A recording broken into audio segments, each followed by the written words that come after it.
AR7 status। किसी बशर में हज़ार खामियां अगर जो देखो तो चुप ही रहना। किसी बशर का राज पाओ या ऐब देखो तो चुप ही रहना।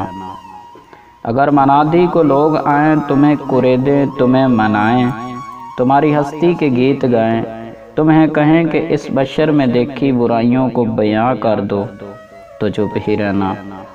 ये आवाज़ ये है, दलील ये है, ज़ईफ़ लम्हों की लरगशों को, हराम नातों की कुर्बतों को, हमारी सारी खबासतों को, हमारी सारी हिमाकतों को।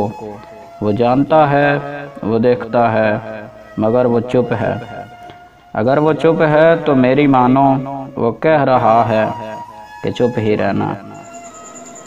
तमाम दोस्तों से गुजारिश है कि मेरे चैनल को सब्सक्राइब करें एंड उर्दू एंड पंजाबी शायरी को सुनने के लिए मेरी वीडियोस को लाइक करें।